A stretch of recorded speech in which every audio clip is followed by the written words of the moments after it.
विद्यार्थी मित्रांनो, नमस्कार. ग्लोबल मराठी या यूट्यूब चॅनलमध्ये आपणा सर्वांचे स्वागत.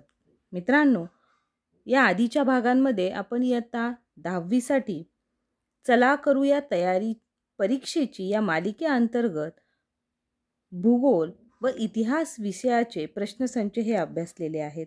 तसेच जलसुरक्षा या विषयाचे प्रश्नसंच, पाठाखालील स्वाध्याय, पाठांचा आशय व उपक्रम व प्रकल्प यांचा देखील अभ्यास केलेला आहे.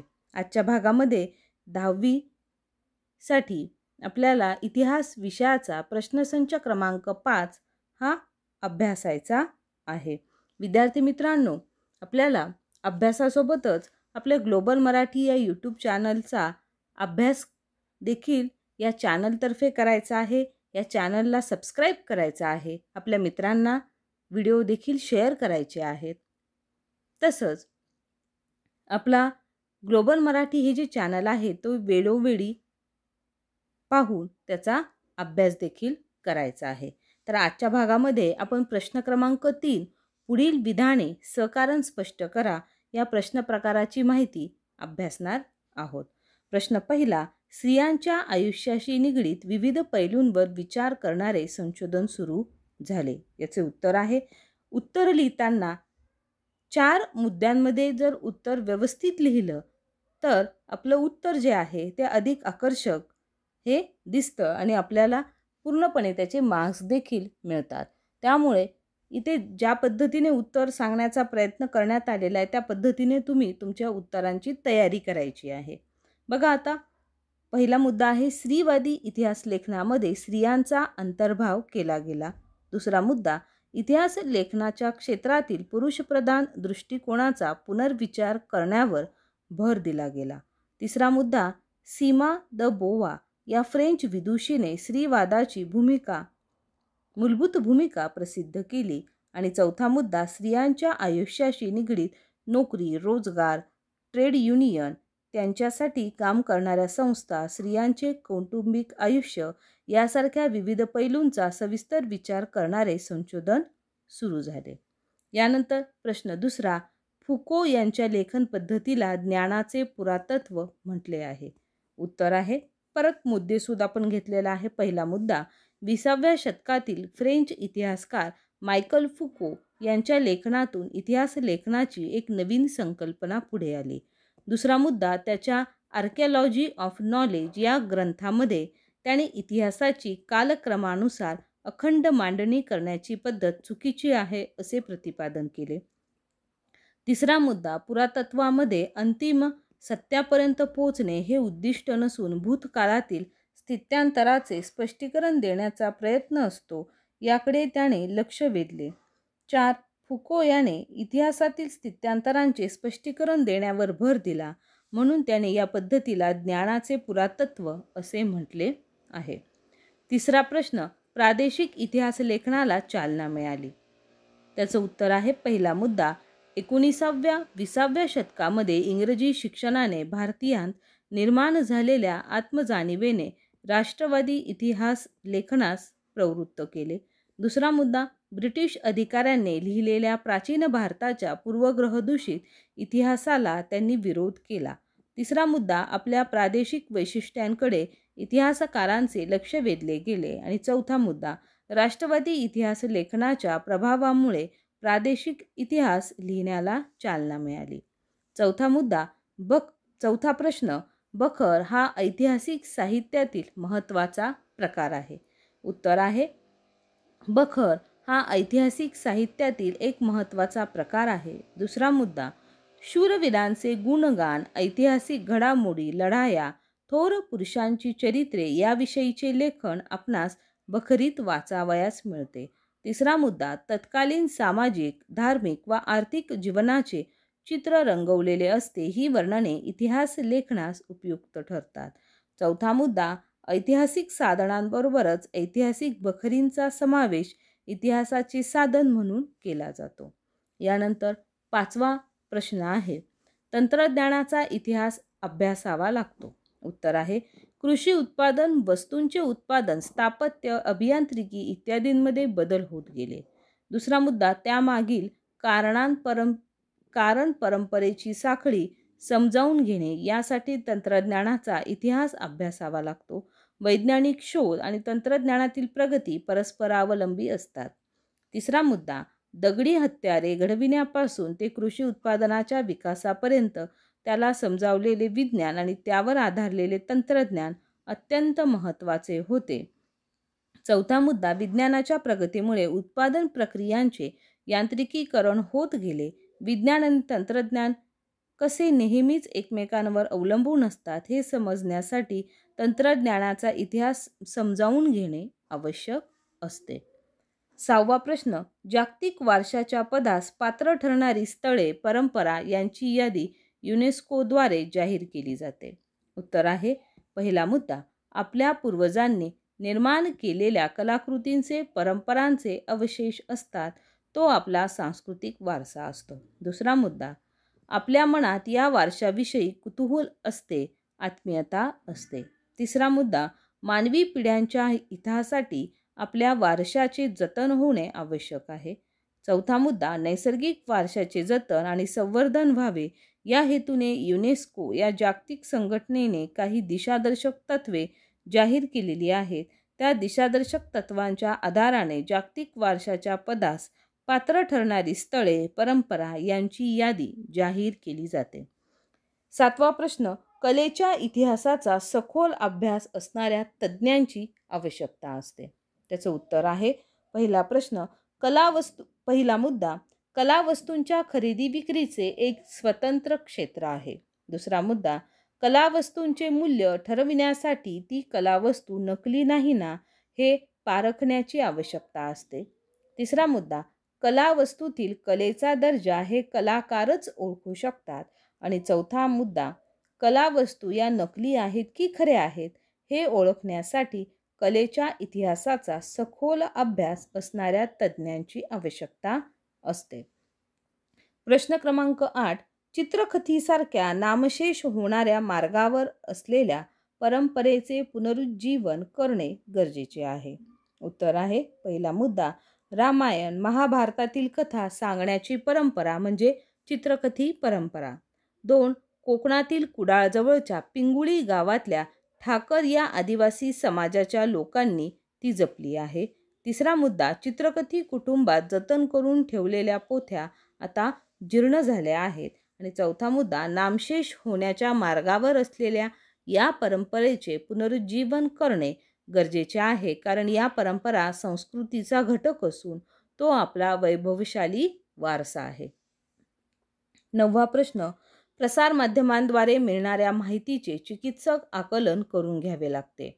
उत्तर आहे 1, पहिला मुद्दा, प्रसारमाध्यमाद्वारे मिळणाऱ्या माहितीचे चिकित्सक आकलन करून घ्यावे लागते. प्रत्येक वेळी आपणासमोर येणारी माहिती वास्तवाला धरून असेलच असे नाही. दुसरा मुद्दा, माहिती देणाऱ्या प्रसारमाध्यमांचे हेतू, सरकारी धोरण, सामाजिक परिस्थिती या गोष्टी विचारात घेणे आवश्यक असते. तिसरा मुद्दा, प्रसारमाध्यमांचे पूर्वग्रह, दृष्टिकोन या माहितीत दडलेले असतात. आणि चौथा मुद्दा, जर्मनीतील स्टर्न साप्ताहिकाने हिटलरची रोजनिशी प्रसिद्ध केली. पुढे ही हस्तलिखिते बनावट असल्याचे सिद्ध झाले. 10वा प्रश्न, वर्तमानपत्रांना इतिहास या विषयाची गरज पडते. उत्तर आहे पहिला मुद्दा, एखाद्या बातमीचा सविस्तर आढावा घेताना वर्तमानपत्रांचा तिचा भूतकाळ शोधावाच लागतो. दुसरा मुद्दा, वर्तमानपत्रांना रोजच्या रोज ताज्या बातम्या वाचकांपर्यंत पोचवायच्या असतात. हे करत असताना बातमीमागची बातमी म्हणजेच एखाद्या बातमीमागील पार्श्वभूमी सांगणे गरजेचे असते. तिसरा मुद्दा, एखाद्या ऐतिहासिक घटनेस 1, 25, 50, 60, 75, 100 वर्ष पूर्ण होत असल्यास त्या प्रसंगी विशेष पुरवण्या किंवा विशेष अंक काढावे लागतात. चौथा मुद्दा, अशा प्रसंगी वर्तमानपत्रातून लेख, अग्रलेख, दिनविशेष, आढावा याद्वारे घटनेचा वेध घेतला जातो. वरील अनेक कामांसाठी वर्तमानपत्रांना इतिहास या विषयाची गरज पडते. प्रश्न क्रमांक 11, सर्व प्रसारमाध्यमात दूरदर्शन अतिशय लोकप्रिय माध्यम आहे. उत्तर आहे पहिला मुद्दा, माहितीचा मुक्त प्रवाह समाजात पसरवण्यासाठी प्रसारमाध्यमांची आवश्यकता असते. दुसरा मुद्दा, दूरदर्शन हे दृकश्राव्य माध्यम असल्याने त्याने वर्तमानपत्र आणि आकाशवाणी यांच्या मर्यादा ओलांडून जनतेला प्रत्यक्ष काय घडले हे दाखवायला सुरुवात केली. तिसरा मुद्दा, जनतेला एखाद्या घटनेचा आखोदेखा हाल पाहण्यासाठी दूरदर्शनला पर्याय नाही. आणि चौथा मुद्दा, आधुनिक काळात डिस्कव्हरी, नॅशनल जिओग्राफिक, हिस्ट्री यासारख्या चॅनल्सवर प्रसारित होणाऱ्या मालिकांमधून जगभरच्या इतिहासाचा खजिना प्रेक्षकांसाठी खुला केला गेला आहे. त्याद्वारे लोक जगाचा इतिहास आणि भूगोल घरबसल्या जाणून घेऊ शकतात. या मालिका अधिक रंजक होण्यासाठी काही वेळा इतिहासातील निवडक भागांचे व्यक्तिरेखांच्या माध्यमातून सादरीकरण केले जाते. सर्व कारणांमुळे प्रसारमाध्यमात दूरदर्शन अतिशय लोकप्रिय माध्यम आहे. प्रश्न क्रमांक 12, चित्रपट माध्यमातून इतिहास हा विषय महत्त्वाचा आहे. त्याचं उत्तर 4 मुद्द्यांमध्ये आहे. पहिला मुद्दा, चित्रपटांमध्ये कथेशी संबंधित काळाच्या वातावरण निर्मितीसाठी कथालेखन व संवादलेखन याकरता भाषा व संस्कृतीचा विचार महत्त्वाचा असतो. दुसरा मुद्दा, पात्रांच्या वेशभूषा, केशभूषा, रंगभूषा इत्यादींचे नियोजन करण्याचे काम कला दिग्दर्शक करतात. तिसरा मुद्दा, भारतीय चित्रपटसृष्टीच्या सुरुवातीच्या काळात पौराणिक व ऐतिहासिक विषयांवर चित्रपटांची निर्मिती झाली. चौथा मुद्दा, चित्रपटांच्या निर्मितीसाठी इतिहास विषयाची गरज असते. ही गोष्ट लक्षात घेता चित्रपट माध्यमात इतिहास हा विषय महत्त्वाचा आहे. प्रश्न क्रमांक 13, संत एकनाथांची भारुडे लोकप्रिय झाली. उत्तर आहे, आध्यात्मिक व नैतिक शिकवण देणारे मराठीतील रूपकात्मक गीत म्हणजे भारुड होय. 2, पथनाट्याद्वारे भारुड प्रयोगशील असते. महाराष्ट्रात संत एकनाथांची भारुडे विविधता, नाट्यात्मकता, विनोद आणि गेयता यामुळे लोकप्रिय झाली. तिसरा मुद्दा, लोकशिक्षण हा संत एकनाथांचा भारुडे रचण्याचा उद्देश होता. चौथा मुद्दा, भारुडाचा लोकनाट्यात समावेश होतो. या सर्व कारणास्तव संत एकनाथांची भारुडे लोकप्रिय झाली. प्रश्न क्रमांक 14, सध्याच्या काळात खेळाचे अर्थकारण बदलले आहे. उत्तर आहे 1, 21व्या शतकात खेळाचे आंतरराष्ट्रीयकरण झाले आहे.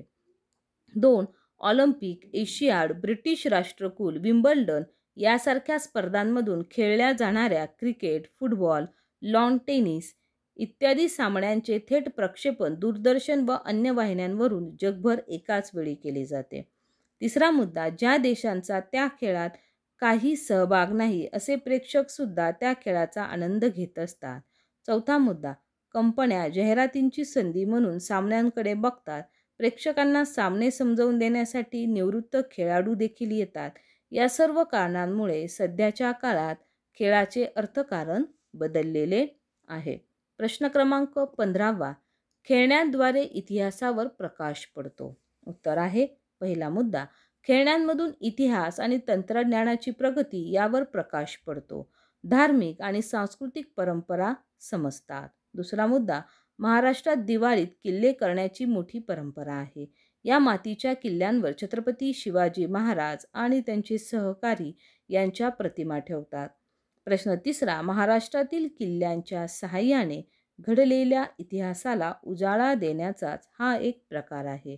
चौथा मुद्दा, उत्खननात मिळालेली खेळणी ही प्राचीन काळी विविध देशांमधील परस्पर संबंधांवर प्रकाश टाकू शकतात. प्रश्न क्रमांक 16, आजच्या काळात परदेशात जाण्याचे प्रमाण वाढत आहे. उत्तर आहे, पहिला मुद्दा, दूरवरच्या स्थळांना विशिष्ट हेतूने भेट देण्यासाठी प्रवास करणे म्हणजे पर्यटन होय. दुसरा मुद्दा, आधुनिक काळात पर्यटन हा एक स्वतंत्र असा स्थानिक, आंतरराज्यीय, राष्ट्रीय आणि आंतरराष्ट्रीय व्यवसाय झालेला आहे. तिसरा मुद्दा, देशातील व परदेशातील पुरावास्तू, इतिहास प्रसिद्ध व निसर्गरम्य स्थळे, प्राचीन कलानिर्मितीची केंद्रे, तीर्थक्षेत्रे, औद्योगिक व इतर प्रकल्प इत्यादींना भेटी देणे हे पर्यटनामागील मुख्य प्रेरणा असते. चौथा मुद्दा, आर्थिक उदारीकरणानंतर भारतातून परदेशात जाणाऱ्यांची आणि परदेशातून भारतात येणाऱ्यांची संख्या वाढली आहे. त्यामुळे आजच्या काळात परदेशात जाण्याचे प्रमाण हे वाढत आहे. प्रश्न क्रमांक 17. आपण आपला नैसर्गिक आणि सांस्कृतिक वारसा जपला पाहिजे. उत्तर आहे, ऐतिहासिक स्थळांचे जतन आणि संवर्धन करणे हे एक मोठे आव्हान आहे. आपल्या देशाला प्राचीन, मध्ययुगीन आणि अर्वाचीन अशा ऐतिहासिक स्थळांचा वारसा लाभला आहे. नैसर्गिक समृद्धीचा वारसाही आपल्याला लाभलेला आहे. या वारशांचे नैसर्गिक आणि मानवनिर्मित म्हणजेच सांस्कृतिक अशा 2 प्रकारच्या वारशांमध्ये त्यांचं विभाग हा वर्गीकरण होत असतं. प्रश्न 17वा त्यातील 3रा मुद्दा. संपूर्ण जगात गौरवली गेलेली काही महत्त्वाची स्थळे भारतात आहेत. ताजमहाल आणि जंतर मंतर वेधशाळेच्या बरोबरीने महाराष्ट्रातील अजिंठा, वेरूळ, घारापुरी म्हणजेच एलिफंटा लेणी, छत्रपती शिवाजी महाराज रेल्वे स्थानक, पश्चिम घाटातील कास पठार यांचा समावेश या ठिकाणी होतो. त्यामुळे आपण आपला नैसर्गिक आणि सांस्कृतिक वारसा हा जपला पाहिजे. प्रश्न क्रमांक 18. अभिलेखागारे व ग्रंथालये नियतकालिके आणि इतर प्रकाशने प्रसिद्ध करतात. उत्तर आहे, अनेक इतिहासकारांनी केलेल्या अथक परिश्रमांचे फलित म्हणजे आज आपल्याला उपलब्ध असलेली इतिहासाची साधने आणि त्या साधनांच्या आधारे लिहिले गेलेले ग्रंथ. अत्यंत मोलाच्या या ऐतिहासिक ठेव्यांचे संवर्धन, जतन करण्याचे आणि त्यातील निवडक दस्तऐवज, ग्रंथ, पुरावस्तू प्रदर्शित करण्याचे काम संग्रहालये यांच्याशी निगडीत असलेली अभिलेखागारे आणि ग्रंथालये करतात. लोकांपर्यंत त्यांच्या कामाची शास्त्रशुद्ध माहिती पोचावी म्हणून त्यांच्यापर्यंत संशोधन, नियतकालिके आणि इतर प्रकाशने प्रसिद्ध केली जातात. प्रश्न क्रमांक 19. विविध विषयांमधील कृतींसाठी प्रशिक्षणाची आवश्यकता असते.